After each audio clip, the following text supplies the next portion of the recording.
Hello everyone. आज हम पढ़ेंगे दृष्टिगत रोग विज्ञानियम अध्याय। जो सातवां अध्याय है उत्तर तंत्र का। लास्ट क्लास में हमने सर्वगत रोग पढ़े थे। आज हम दृष्टिगत रोग पढ़ने वाले हैं। तो आचार्य सुश्रुत ने जो है वो 12 दृष्टिगत रोग बताए हैं। कितने बताए हैं? 12। और आचार्य वाग्भट ने 27 बताए हैं। ठीक है। तो ये हमें याद रखना है। मेन आचार्य सुश्रुत और वाग्भट से ही क्वेश्चन पूछे जाते हैं। तो आचार्य सुश्रुत ने 12 बताए हैं, आचार्य वाग्भट ने 27 बताए हैं। तो क्या क्या बताए हैं वो एक बार देख लेते हैं। आचार्य सुश्रुत ने जो बताए हैं वो 6 प्रकार के लिंगनाश बताए हैं। ठीक है।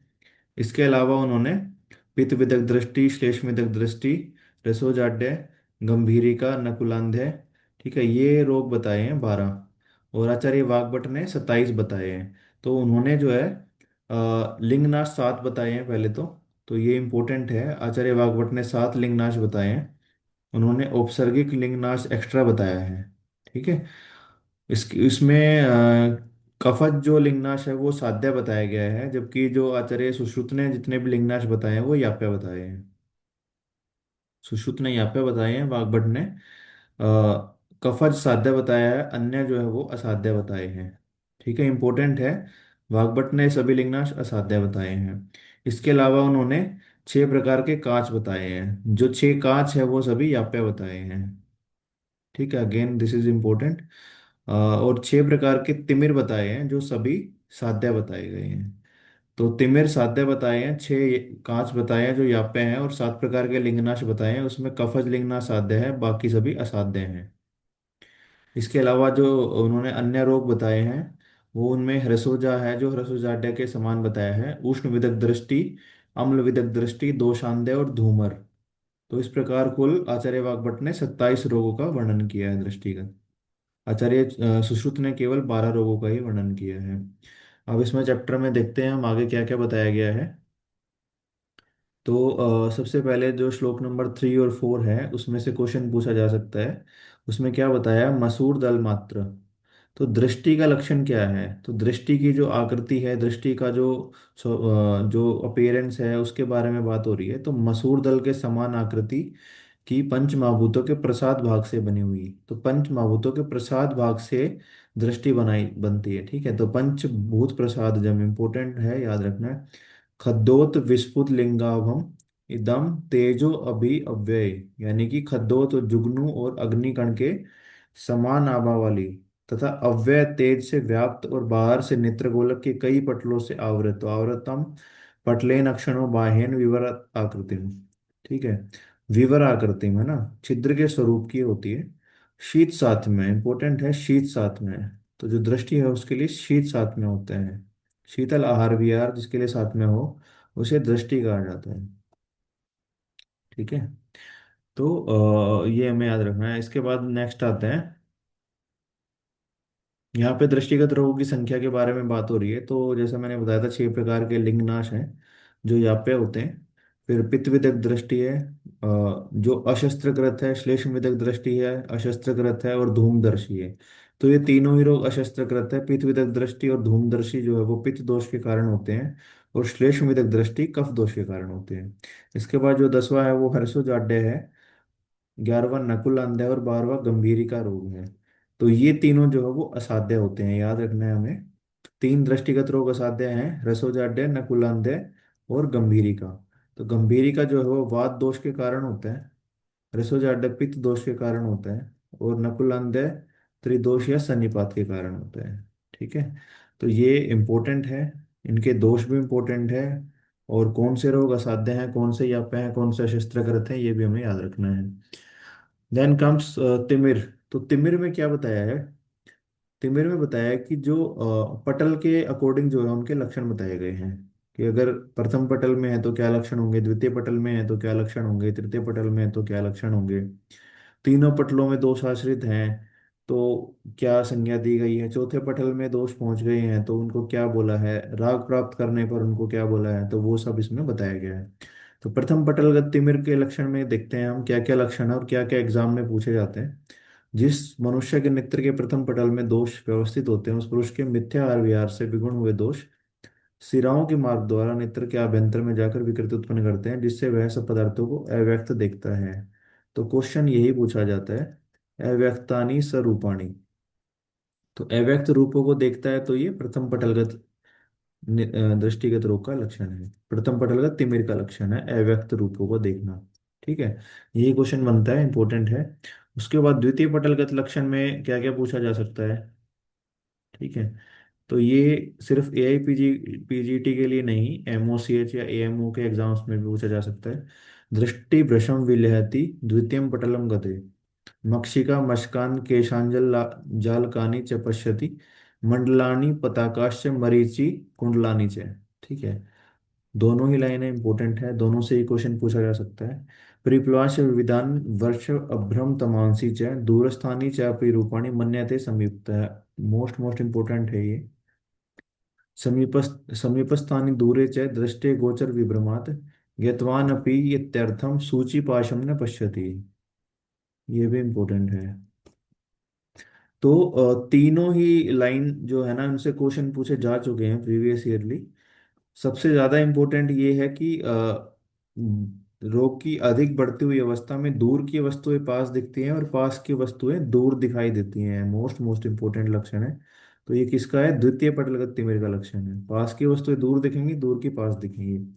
दृष्टि के विभ्रम हो जाने से अत्यंत यत्न करने पर भी सुई के छिद्र को नहीं देख सकता, यानी कि सुई में धागा नहीं पिरो सकता। तो मोस्ट इंपॉर्टेंट लक्षण है ये भी। ठीक है, तो सूची भाषण में पश्चात ही क्वेश्चन आ सकता है। और जो ये लाइन है, दूर की चीजें पास देखता है और पास की दूर देखता है, ये भी क्वेश्चन इंपॉर्टेंट है।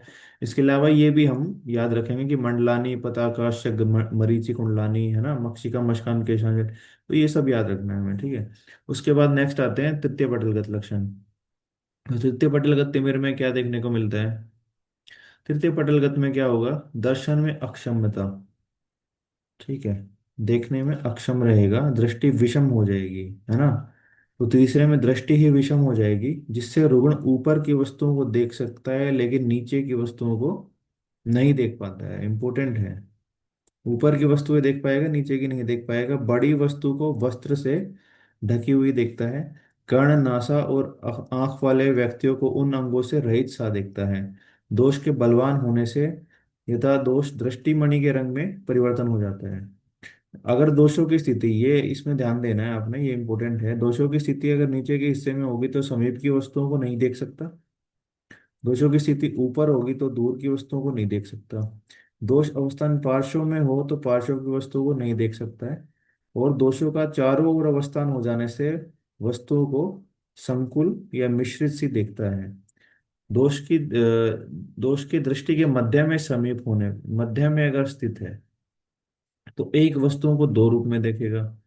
और दोष का अवस्थान यदि दृष्टिमणि के दो स्थानों में अवस्थित है तो एक वस्तु को तीन रूप में भी वह देखता है। तो एक एक लाइन इसकी इंपॉर्टेंट है, किसी भी लाइन से क्वेश्चन पूछा जा सकता है। यदि दोष की स्थिति ठीक रूप में अवस्थित ना हो तो एक वस्तु को अनेक रूपों में भी वो देखता है। इस अवस्था विशेष को तिमिर नाम से कहा गया है। मोस्ट मोस्ट इंपॉर्टेंट है। तो द्वितीय पटलगत, प्रथम पटलगत में तो क्या था, अव्यक्त रूपों को देख रहा था। द्वितीय पटलगत में क्या था कि दूर की वस्तुएं पास दिख रही थी, पास की दूर दिख रही थी, और इसके अलावा सुई में धागा नहीं पिरो सकता। सूची पाशम न पश्यति, ये इंपॉर्टेंट है। तृतीय पटलगत में क्या है कि जो अंग जो उस मनुष्य में है वो उसको नहीं दिखाई दे रहे हैं। कर्ण नासा और आंख वगैरह भी नहीं दिखाई दे रही उसको। बड़ी वस्तुएं हैं वो वस्त्र से ढकी हुई दिखाई देती हैं। फिर दोषों के अकॉर्डिंग बताया गया है, तो वो हमें याद रखना है कि अगर निचले हिस्से में है तो समीप की वस्तुएं नहीं देख सकता, ऊपर के हिस्से में है तो दूर की वस्तुएं नहीं देख सकता, पार्श्व में है तो पार्श्व नहीं देख सकता। ठीक है, तो ये लक्षण आपको याद रखने हैं। आचार्य वाकभट के अकॉर्डिंग भी हम एक चीज देख लेते हैं। उन्होंने क्या बताया कि अगर दोष प्रथम या द्वितीय पटलगत हैं तो उनको तिमिर कहेंगे। ठीक है, प्रथम या द्वितीय पटलगत है तो तिमिर कहा जाता है। तृतीय पटलगत है तो काच कहा जाता है। और चतुर्थ पटलगत है तो उनको लिंगनाश संज्ञा दी गई है। ठीक है, ये इंपॉर्टेंट आप याद रखेंगे। उन्होंने वैसे तो सात लिंगनाश बताए हैं, छह प्रकार के तिमिर बताए हैं, और छह काच बताए हैं। ठीक है,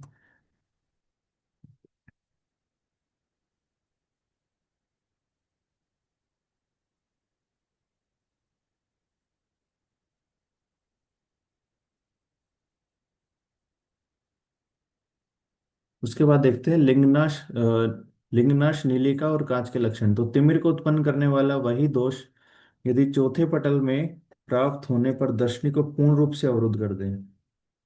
तो तिमिर को उत्पन्न करने वाला जो दोष है चौथे पटल में अगर प्राप्त हो, ठीक है, तो क्या बोल रहा है कि रुन्नतिम सर्वतोम दृष्टिम लिंगनाश स उच्यते। यानी दृष्टि को पूर्ण रूप से अगर अवरुद्ध कर देगा तो उसकी लिंग नाश संज्ञा हो जाएगी, तो उसको लिंग नाश बोलेंगे। तो लिंग का अर्थ क्या होता है? चक्षु इंद्रिय की दर्शन शक्ति। तो अगर चक्षु इंद्रिय की दर्शन शक्ति का ही नाश हो जाए तो उसे लिंग नाश संज्ञा दी गई है। ठीक है, मॉडर्न में इसे कैटरैक्ट से भी कंपेयर करते हैं। ठीक है, बेसिकली क्या है कि दृष्टि का अवरोध हो जाना है ना। तो यदि यह अवस्था पूर्ण रूप को प्राप्त हो गई है तो उस रुग्ण के लिए सारा दृश्य जगत तमोभूत हो जाता है ना। उसको अंधकार दिखाई देता है। और यदि दोष ना अतिरूढ़ हो, यानी कि अधिक वृद्ध ना रहा हो, तो उसको प्रकाश ज्ञान हो जाता है। ठीक है, तो उसको सिर्फ लाइट की सेंसेशन रहेगी, है ना। और जिससे वह चंद्रमा, सूर्य, प्रकाशमान नक्षत्र, विद्युत, निर्मल अग्नि आदि तथा प्रकाशमान पदार्थ को देखता है। इस प्रकार इस रोग को लिंगनाश नीलिका या कांच कहते हैं। तो ये एक ही है, ठीक है, लिंगनाश नीलिका या कांच।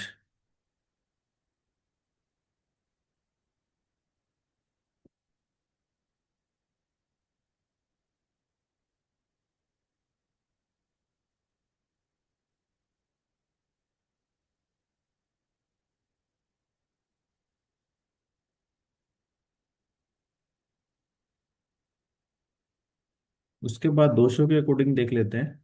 वातिक तिमिर। तो तिमिर के जो है ना वो दोषों के अकॉर्डिंग भी लक्षण बताए गए हैं। तो वातस तिमिर जो होगा उसमें क्या होगा? वातेन रूपाणी भ्रमंती स पश्यति। तो सब कुछ जो है वो घूमता हुआ दिखाई देगा उसको।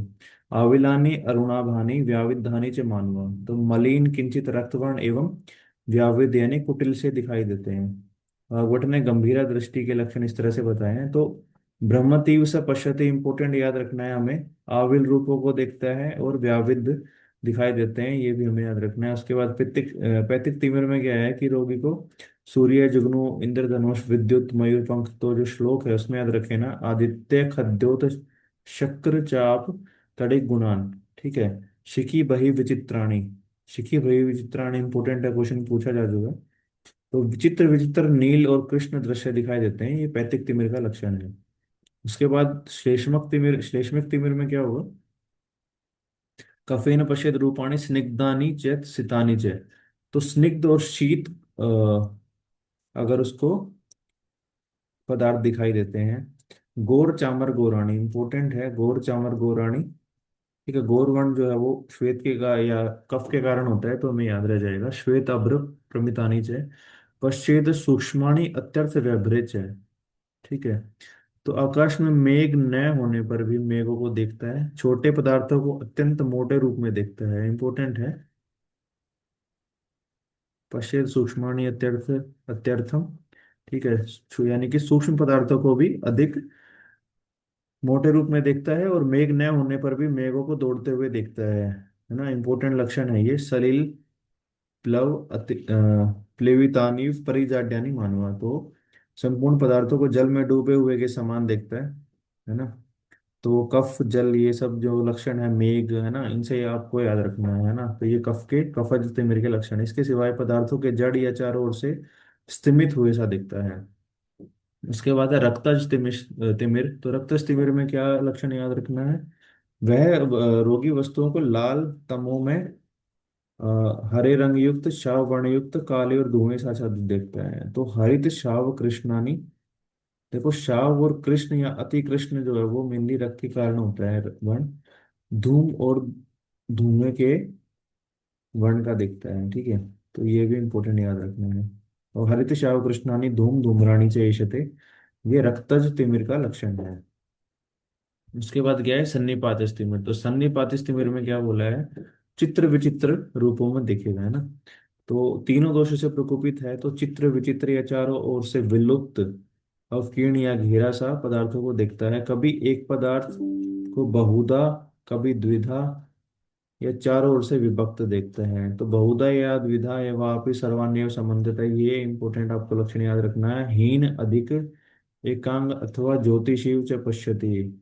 ये भी इंपॉर्टेंट है कि आकाश में तारों को हीन, अधिक या विकृत रूप से देखते हैं, है ना। तो ये आपको याद रखना है। उसके बाद संसर्गज तिमिर में आते हैं। संसर्गज तिमिर या प्रीम लाइकाच, है ना। तो इसमें क्या है कि पित्त प्लस रक्त के तेज के साथ मिलकर यदि ये परिमलाई कांच रोग उत्पन्न होता है, तो इसमें सभी दिशाएं पीली या उदीयमान सूर्य के समान अरुण वर्ण की वह देखता है। इस प्रकार वृक्षों को उन पर खद्योत व्याप्त या अन्य सूर्य आदि किरणों से व्याप्त सा देखता है। तो खद्योतादे वृक्षादे तेजोवि उच्चय, ठीक है। तो ये होता है परिमलाई कांच या संसर्गज तिमिर। फिर है राग प्राप्त षड्विध लिंगनाश। तो राग प्राप्त यानी कि रंजन हो जाने से दृष्टि के 6 प्रकार के लिंगनाश का वर्णन अलग से यहाँ पे किया गया है। तो राग प्राप्त जो लिंगनाश है उसके दोषानुसार लक्षण है। तो वात विकृति से अगर है तो क्या होगा, रागो अरुणो, है ना। तो अरुण वर्ण जो वात के कारण होता है, अरुणो मारुतजय प्रदिष्ट पित्तात परिमलाय अथवा वापि नील, कफात सितः शोणितस्तु रक्तः समदोषो विचित्र रूपा। तो वात से अरुण, पित्त से परिमलाय यानी कि नील, कफ से सित यानी कि श्वेत, शोणित से रक्त, और समस्त यानी त्रिदोषों से विचित्र रूपों को का रंजन होता है, ठीक है। विचित्र विकृति से दृष्टि का रंजन होकर उसका चित्र विचित्र रक्त वर्ण हो जाता है। पित्तज जो परिमलाई लक्षण है वो इंपॉर्टेंट है। रक्तजम मंडलम दृष्टो स्थूल काच अनल प्रभुम। तो ये मोस्ट इंपॉर्टेंट है। रक्त के प्रसाद से या रक्त के तेज से उत्पन्न हुए इस परिमलाई रोग में दृष्टि का आकार मोटे कांच के समान हो जाता है, ठीक है। उसका वर्ण अग्नि के समान लाल हो जाता है। और उसमें क्या होता है ना कि दोष का क्षय होने पर कदाचित उस रोगी को कुछ दिखाई देने लग जाता है। इंपॉर्टेंट लक्षण है ये, इसका परिमलाई कांच का लक्षण है। दोष क्षयात कदाचित शात स्वयं तत्र च दर्शनम। तो इस परिमलाई रोग की अवस्था से कर्म क्षय के कारण दोष क्षय हो जाने से रोगी को कभी कभी दिखाई भी पड़ने लग जाता है, ठीक है। तो ये इंपॉर्टेंट मार्क करेंगे। उसके बाद दोष भेद से एक बार लक्षण देख लेते हैं। वायु वायु के कारण अगर लिंगनाश उत्पन्न है तो उसमें क्या लक्षण देखने को मिलेगा। अरुण, चंचल और स्पर्श में रूक्ष होता है, ठीक है। तो अरुण, चंचलम, परुषम से ये वातज लिंगनाश का लक्षण है। पित्तज लिंगनाश में नील कांस्याभम, ठीक है, ये याद रखना है हमें। श्लेष्मा में बहल, स्निग्ध और शंख कुंदेंदु पांडुरम। मोस्ट मोस्ट इंपोर्टेंट है, क्वेश्चन पूछा जा सकता है। तो शंख कुंदेंदु पांडुरम जो है वो कफज लिंगनाश का लक्षण है। चलत पद्म पलाशस्त शुक्लस्तो बिंदु इव अंबसा, ठीक है। तो इसमें क्या होगा और आगे, पद्म पलाश यानी कि हिलते हुए कमल पत्र पर रखी हुई जल की बूंद जैसा। तो ये भी कफज लिंगनाश का ही लक्षण है, ठीक है। तो कफज लिंगनाश के 2 लक्षण इंपोर्टेंट याद रखने हैं, शंख कुंदेंदु पांडुरम और पद्म पलाशस्त शुक्लो बिंदु इव अंबसा। इसके अलावा छाया विस्तृतो भवेत, है ना। धूप में अत्यंत संकुचित होकर छोटा हो जाता है और छाया में विस्तृत हो जाता है। तो छाया में शीतलता होती है तो शीतलता से कफ, ऑब्वियसली कफ इंक्रीज होगा तो छाया में विस्तृत हो जाएगा। तो वो लक्षण भी हमें याद रखना है कि छाया में कौन विस्तृत होता है, कफ। तो कफज लिंगनाश का ही लक्षण है, ठीक है। उसके बाद है रक्त। रक्त के कारण क्या होगा, कमल के पुष्प दल के समान या प्रवाल दर, प्रवाल के समान लाल रंग का। तो प्रवाल जो है वो इंपॉर्टेंट लक्षण याद रखना है हमें। त्रिदोष के कारण उत्पन्न हुए लिंगनाश में चित्र विचित्र रंगों से युक्त हो जाता है, ठीक है। तो ये 6 के 6 लिंगनाश हैं, इनके लक्षण हमें याद रखने हैं। इनके लक्षणों से क्वेश्चन पूछा जा सकता है। तो एक बार इंपॉर्टेंट विमर्श इसका देख लेते हैं, तिमिर, कांच और लिंगनाश में क्या भेद बताया गया है ना। ये आपको अच्छे से पढ़ना है क्योंकि डिफरेंस होना हमें हमें पता होना चाहिए। लिंगनाश और परिमलाई कांच एक ही रोग है, ठीक है। लिंगनाश की एक अवस्था है जिसमें 2 दोषों का संसर्ग हो जाता है, जिसमें पित्त और रक्त का संसर्ग होता है परिमलाई कांच में। परिमलाई में यदि राग या रंजन ना हो तो उसे तिमिर कहते हैं, ठीक है। आचार्य वाग्भट ने तो 6 प्रकार के तिमिर अलग से बताए हैं जो साध्य होते हैं। राग प्राप्त अगर हो जाए तो उसे कांच कहते हैं। तो आचार्य वाग्भट ने 6 प्रकार के कांच बता दिए जो यहाँ पे होते हैं, ठीक है। यदि कांच ही आगे बढ़कर दृष्टि शक्ति का नाश कर दें अगर दृष्टि शक्ति का नाश हो जाएगा तो वो लिंग नाश कहलाएगा, तो उसे क्या कहेंगे, लिंग नाश। ठीक है। तो जो दर्शन शक्ति का नाश करते हैं उन्हें लिंग नाश कहा जाता है। और जिसमें अगर राग प्राप्त हो जाए तो वो कांच कहलाएगा।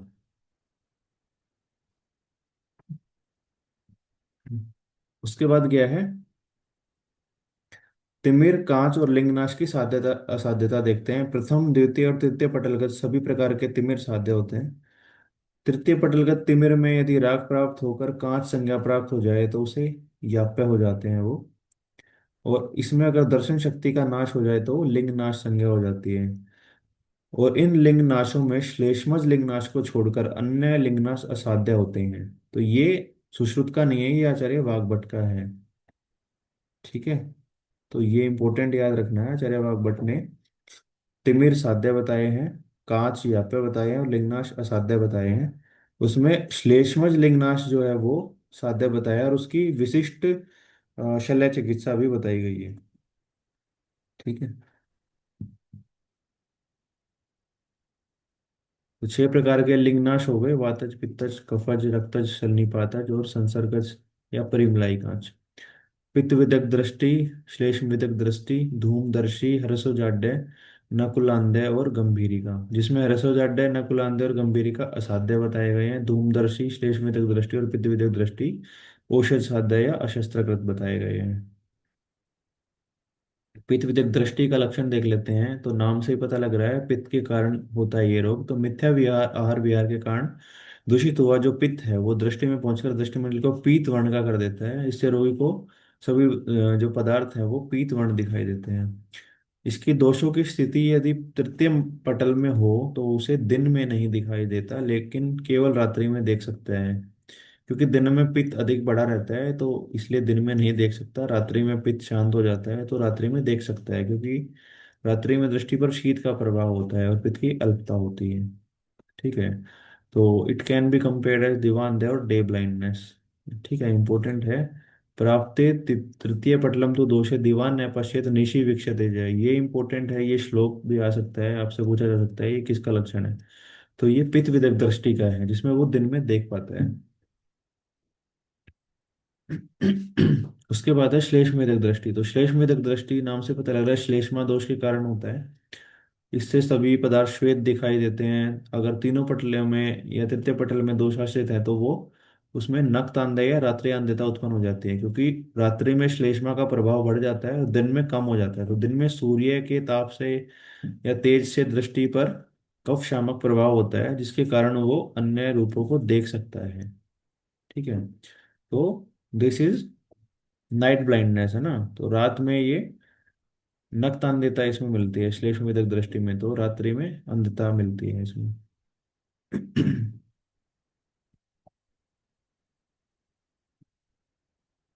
उसके बाद है धूमदर्शी। तो धूमदर्शी क्या है लक्षण। तो धूमदर्शी के लक्षण तो हमें याद रहेगा कि धुएं के समान या धुएं से ढका हुआ उसको दृष्टि दिखाई देती है। लेकिन इम्पोर्टेंट जो क्वेश्चन आता है ना वो इसके निदान से आ सकता है। शोक, ज्वर, आयास, शिरो अभितापा, है ना। तो निदान इसका इंपॉर्टेंट है। शोक, ज्वर, आयास, शिरो अभितापा, इन कारणों से, है ना, इन कारणों से क्या होगा, मनुष्य की दृष्टि अभिहत हो गई हो, वह व्यक्ति सभी पदार्थों को धूम से आच्छादित देखता है, तो वो धूमदर्शी है ना। दोष इसमें पित्त होता है और ये औषध साध्य होता है।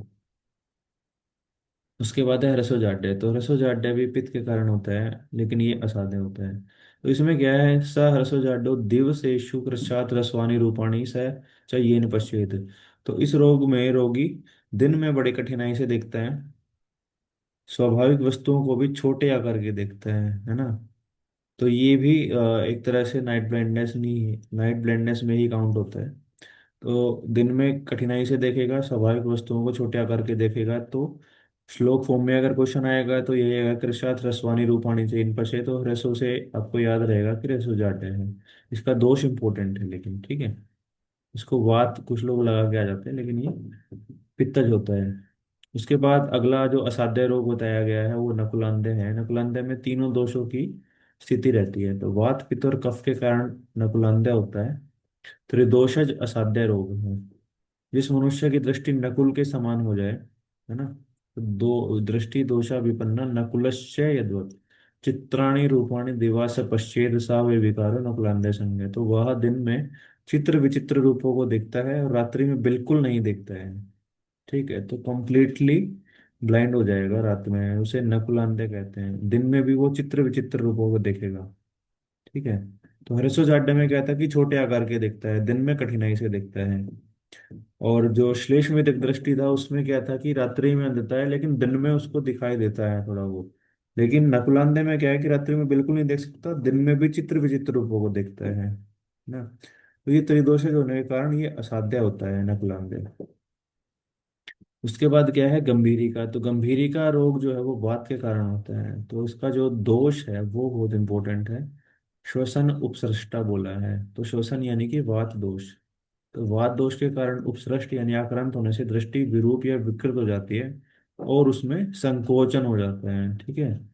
तो संकुच्यते अभ्यंतरश्च याति, है ना, संकोच हो जाता है, नेत्र गोलक भीतर की ओर धस जाता है। तो इसमें क्या होगा कि वात दोष के कारण संकुचित तो होगा, लेकिन इसमें कॉन्स्ट्रिक्शन के कारण जो हुआ जो नेत्र गोलक है वो भीतर की ओर धसा हुआ दिखाई देगा, तो गंभीर दृष्टि हो जाएगी इसमें। और नेत्र में तीव्र वेदना भी होती है ना। तीव्र वेदना होती है इसलिए इसे गंभीरिका कहा जाता है, गंभीर दृष्टि, गंभीर अंदर। ठीक है, तो ये हमें याद रखना है, ये भी असाध्य रोग होता है।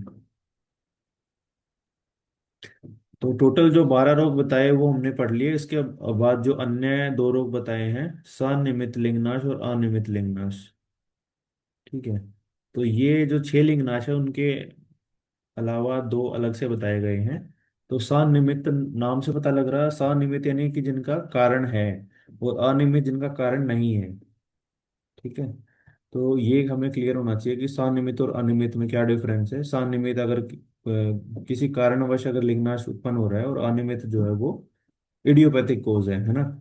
तो एक सनिमित बताया है सा कारण लिंगनाश, और द्वितीय अनियमित बताया है जो कारण रहित लिंगनाश है। सनिमित में जो कारण है वो क्या है, शिरो अभिताप से लिंगनाश उत्पन्न होता है और उसमें अभिषंत के लक्षण मिलते हैं। बस यही इंपॉर्टेंट है, यही क्वेश्चन पूछा जा सकता है कि जो सनिमित लक्षण लिंगनाश है उसमें शिरोविताप से लिंगनाश उत्पन्न हो रहा है। शिरोविताप से लिंगनाश उत्पन्न होता है और अभिषंत के लक्षण मिलते हैं उसमें। और जिस मनुष्य की दृष्टि सूर ऋषि गंधर्व महोरग देखने से या अत्यंत भास्वर पदार्थों के अवलोकन से नष्ट हो जाती है ना। तो ये आज के जमाने में तो ये ऐसा यूजुअली नहीं होता है, लेकिन पहले जो है वो होता होगा, है ना, दिव्य दृष्टि या इन सब चीजों से। तो अनिमित संज्ञक लिंग नाश उसे कहा जाता है। तो उससे अगर दृष्टि नाश हो जाए तो उसको अनिमित लिंग नाश कहते हैं। मतलब वो किसी को दिखाई नहीं पड़ा वो कारण क्या था, लेकिन उसकी दृष्टि चली गई है। तो इस रोग में नेत्र पूर्व अवस्था से विशेष स्पष्ट भाषित होते हैं, दृष्टि वैदुर्य वर्ण के और समान और विमल हो जाती है। ठीक है। तो ये जो लक्षण है वैदुर्य वर्णा विमला च दृष्टि, ये अनियमित लिंगनाश का लक्षण है। इंपॉर्टेंट मार्क करना है आपने। ठीक है। तो इस प्रकार से हमने सभी दृष्टिगत रोगों को पढ़ लिया है। एक अभिघातज लिंगनाश भी जो बताया गया है वो अलग से आचार्य सुश्रुत ने।